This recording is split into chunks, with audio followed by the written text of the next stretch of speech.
Hey guys, welcome back to my channel. So today I'm finally going to be filming my question and answer video for you guys. So I asked people to ask me questions on my Instagram, which I'll link right here, so you guys can follow me and see when I post, and then also on my YouTube page as well. And I got a good amount of replies back, so I decided to go ahead and film the video. So I hope you guys are ready, and I'm not going to talk for long. Let's just get straight into the video. So the first question says, what are your favorite shows / movies right now? So my favorite shows on Netflix would have to be Good Girls. I recently started Good Girls like 3 weeks ago, and I finished it already, and it's such a good series. It's really funny too. It's about these girls that like rob a bank, and then it's about these girls that like rob a bank, and then they get caught, and then all of this stuff happens. So Good Girls. I recently started a show called Safe on Netflix. It is bomb, and you can trust my opinions because I'm not that type of person that could watch a series on Netflix and the first show be boring, the second episode be boring, the third episode be boring, and I keep watching it. If the first 2 episodes don't pull my attention, then I'm not watching it. Like, it's getting cut off because I don't have the patience. Safe was good off the first episode, so go watch Safe. And let me see what else that I watch on Netflix. I can't even remember. Good Girls, Safe. Bates Motel is a good series. I watched that a while ago, but that's such a good series. Bates Motel, How to Get Away with Murder, American Horror Story, specifically season 1, which is Murder House. That was the best one in my opinion. And what else? And lately for movies, I've been watching the Final Destinations that they put on Netflix. My boyfriend put me onto that, and honestly I really like that like movie series. So Final Destination, they have 1, 2, and 3 on Netflix. So that was a good movie on Netflix. Truth or Dare or Would You Rather, best movies that I've watched on Netflix. Those movies are bomb. The next question says, what makes Hampton's nursing program better than others? So I haven't really been or seen like other nursing programs like that to really judge them based on mine. But just speaking for Hampton in general, I love how close me and everyone in the program are. Like, our nursing program is super small. I think we only have 30 people in the nursing program, maybe even 25 now because we lost a lot of people as well. So, but it's just a small group of us, and we're all so close. Like, everybody's friends, everybody knows each other, and I just love how close we are.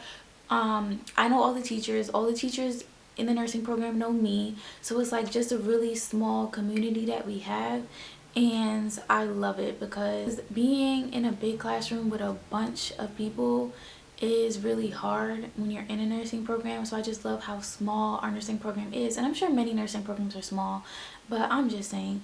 And then also the fact that most of my instructors are Black. I love that because they push us to make sure that we pass our classes, and they push us to make sure that we're passing all of our tests because they constantly remind us all the time that we need more Black nurses. So they just really push us to pass, do great, and graduate so there can be more Black nurses out there. That's why I love Hampton's nursing program.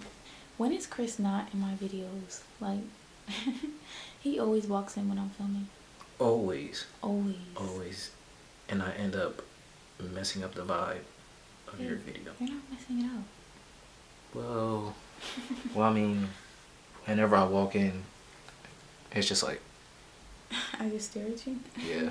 The next question says, what would you say is the hardest part about nursing school? So I would say the hardest part about nursing school is getting through that really rough semester. That's when a lot of people kind of end up failing, and they have to stay back a year, or they have to repeat that course. That's kind of when it happens, during those rough semesters. So like last semester was my super rough semester. I was taking pathophysiology, pharmacology, and med-surg all at the same time, which was super hard. I had a test, I think I had 2 tests each week, like not even joking. There would barely be a week that I didn't have a test. So I was always studying, and that's hard because at some point your body needs a break, but there was no time for breaks. Like, there really wasn't. I was studying damn near every single week, and sometimes I had to study for 2 tests at once, which is confusing because the information can get mixed up in your head. So that semester I really had to go hard. This semester I'm taking peds. It's such a chill semester. And so far, I've been doing great. But last semester, that's when we lost so many people because that was just such a hard semester.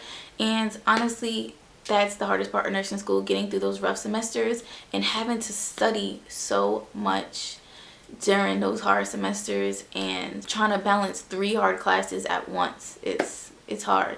And then also what's hard is failing a test and being on the verge of failing and knowing that that next test that you take, you have to pass or else you're failing. Like that's hard. It messes your mind up and it causes you to have anxiety. So those are the hardest parts about nursing school, but just push through, study hard, get through those rough semesters and you'll be fine. How much did you study in high school versus college?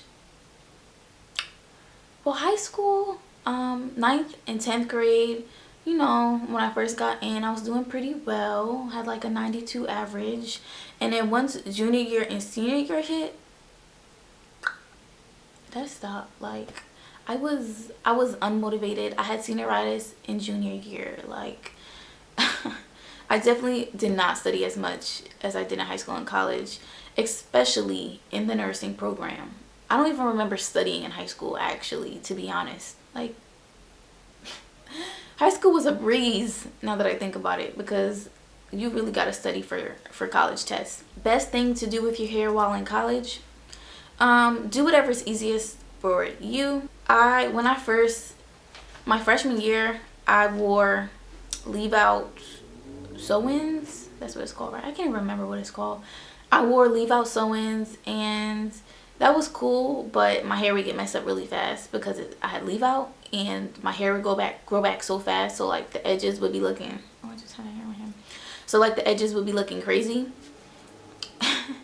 And then once my junior year hit, that's when I got in the wig gang. So I started wearing wigs. And that was much easier for me because I just could protect my hair. And I also stopped perming my hair and I started growing my hair out natural. So yay. But I started wearing wigs and that just helped me grow out my natural hair. And now that I'm in my second semester junior year, I started wearing frontals, as you can see. So do whatever's easiest for you. I feel like braided hairstyles would be super easy. And like goddess locks, faux locks, braided hairstyles, wigs. Those are the easiest hairstyles. So do whatever is easiest for you. This question says, what made you interested in nursing? Well, number one, I know I didn't want to be a doctor because I did not want to go to school for that long. But I was really interested in how the body works. And once you really get into nursing school, you'll really get interested in how the body works. And you'll learn about so many conditions that is crazy. Like, I never knew. I'm learning so much stuff. I really didn't know half this stuff. And I feel very educated about how the body works now. So I just really wanted to help people. I really love babies. And I really did not want to go to school for 15 years. So that's why I chose nursing school. 4 years and you're done. Simple. This question says, have you and your boyfriend talked about marriage? He's sitting right there. Yes, me and Christian have talked about marriage. We haven't really talked about it seriously because like that's probably gonna happen a while from now when we're both established in our jobs and actually have money to afford a wedding. But we have talked about it and I know that I want him to be my lifelong partner and I know he feels the same way. So yes, me and my boyfriend have talked about it, but not too seriously because that's a while from now and we're just focusing on the present. So this is the last question. How did your mom react when you told her that you had a boyfriend? I always wonder. Hey Alejandra. But she was really happy for me. In high school, my mom was super strict about like guys coming over because she was just protective of her little girl, which was understandable because guys can be creeps and you never know who you're actually hanging out with, especially if you meet someone online or something like that. So my mom was super overprotective. She always wanted to meet the guy before I went out or anything like that. So when I first told my mom that I had a boyfriend, I had been talking to her about Chris before we even started dating. So like the stuff I was saying to her, she was like, he sounds like a great guy and this and that. So when I told her that he's my boyfriend. I have a boyfriend now. She was really happy for me. So when she met him, she definitely verified that she liked him. So and that was the last question, guys. So thank you for tuning into my question and answer. Don't forget to subscribe to my channel so that you know the next time that I post, and I will see you guys in my next video.